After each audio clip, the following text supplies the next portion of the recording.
Hi, I'm Johnny. I'm a global artist ambassador for FENIX360, and I'm blessed to be joined today by the visual artist, Lilit NSHANI. Hi, Lilit. How are you?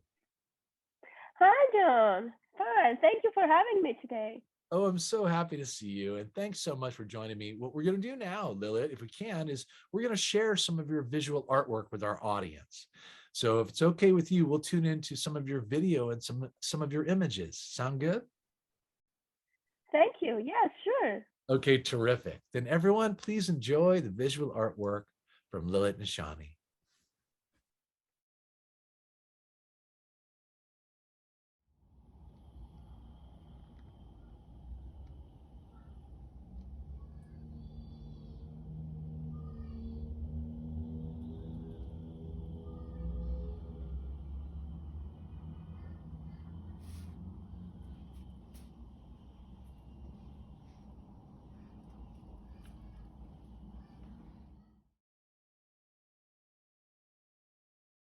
Lilit, those are beautiful. And it's great to share your Thank artwork. you. And thank you very much. And so, listen, I'm interested in learning about you. Tell me where you're from and how did you get involved as a visual artist? Thank you.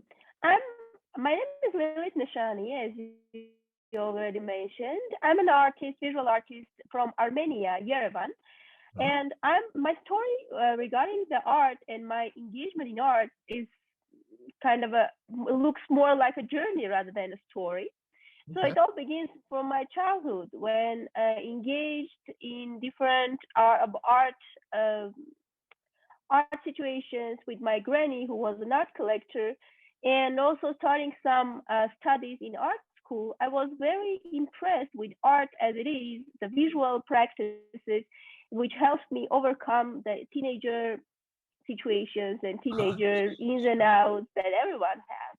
Yes. But life took me out of the direction for 15 years. And my comeback to art was very mysterious and triggered by lots of factors.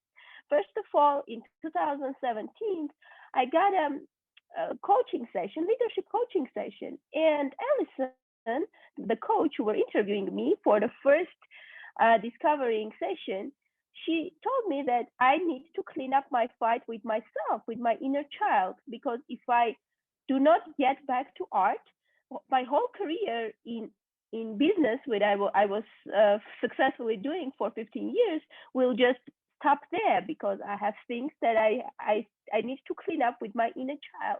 I see. So her advice was very straightforward. She told me, if you want to move on with your personal and professional direction, the development, you need to get back to art. You cannot share it with the world, but you need to do that.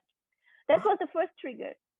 The next thing was, okay, I took some classes because, when you are away from practical part of art for that long period, it's just like muscles. You just Get lose rusty. some Yeah. skills. So Yeah. yes, I took some classes and I had that urge to recover my skills. And now when I had my skills recovered, my artwork started looking absolutely different from what I had. I mean, the style and the manner from what I had in my teenage years, and that was very interesting. So back in that, I was just trying to keep the things for myself, being shy to showing up to the people and all these things, and just making art for some private collections. So I have friends who are collecting my artworks and like hoping to sell them for a big fortune one day. Right. Someday. But still, yeah, it was interesting. But then in 2020, February 2020, I was one of the luckiest people in the world to visit Rome before the lockdown. Right. And if you ever been in Rome, the Baroque style and the city, all in all, it breathes with the art. And this is how I was trying. I had that feeling that art, probably my art shouldn't be for myself only. Probably I need to publish it somehow. And but that was very mild urges. That was something, nothing aggressive. So I get back home, and with all that lockdown situation, and everything, I launched my first website. I shooted my artworks and started making connections in the art world. So, but that was still not a priority for me because my main focus remains to be the business. But it was very interesting. Then the 2020, it was a mysterious year, and for me especially. By the end of 2020, my country was hit by military actions, and that's very emotional. And for the people with sensitive radars like artists, we feel it absolutely different, and we feel and see it from another angle. And that was a big push for me to understand that, first of all, that every one of us has their battlefield, and my battlefield is the art, is artwork, and this is where I need to defend myself and the mission I have in life. Because Sure. with every talent we have, we do not have it as it is. It's kind of a it's kind of a debt. We need to give it back to the world. Yeah. And my battlefield is art.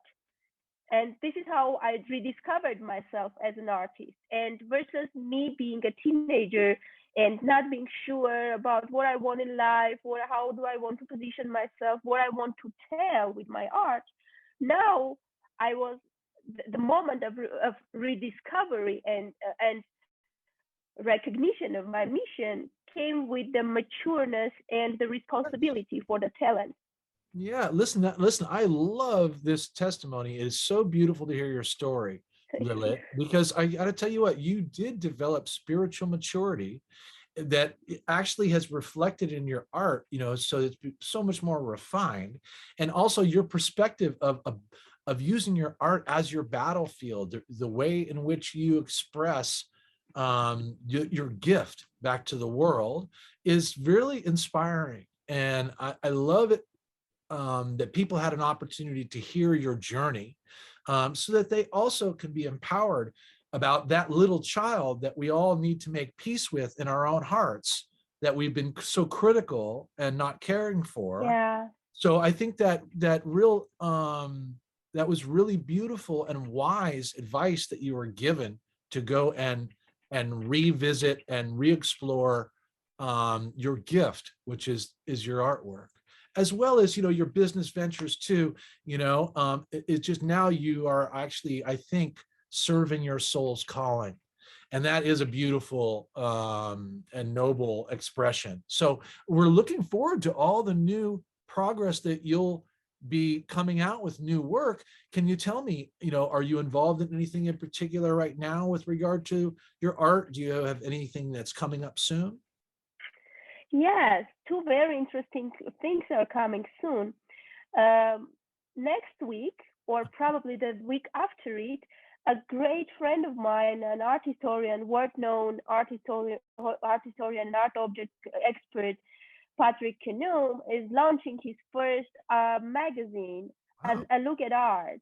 And I'm going to be featured in that art magazine with my interview. And that's a big honor for me to be part of his big big launch, another Nice child of launch. his, Yeah. because he's very known for his books in art history, and now he's launching his magazine to represent the fine arts and to speak about artworks like mine. And another big event I'm so excited for is the exhibition in Venice, which going to happen early in March, Wow. for the third or fourth March, and it's going to be 1 month for the exhibited. And I'm going to Yes, travel to the Venice exhibition. to represent my art for the opening. And I it's love very excited, because Italy was the place it all begins. And now I'm going back to introduce my art there for that is another exhibition.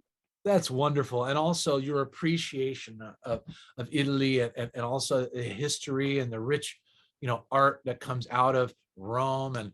And I've also been blessed to be able to enjoy having visited there, and been blown away by, all the works that you have. Yeah. It's just amazing. And so it's great that you have those inspirations and actually that quality of understanding, through both performing your art and also witnessing and experiencing it, and integrating it into your own style. We're going to be looking forward to learning about your progress, Lilit, by tuning into the social media channels that you find for Lilit below our interview today. And then we're also looking forward to you coming up on our app on FENIX360 and being featured there. So really looking forward to that as well. Thank you. Thank you very much. Oh, thank you so much, Lilit. Great to hear and learn and listen, and experience seeing some of your works today. So you take good care, and we'll see you also on FENIX360. Yes, take care. Bye-bye. All right, take care now.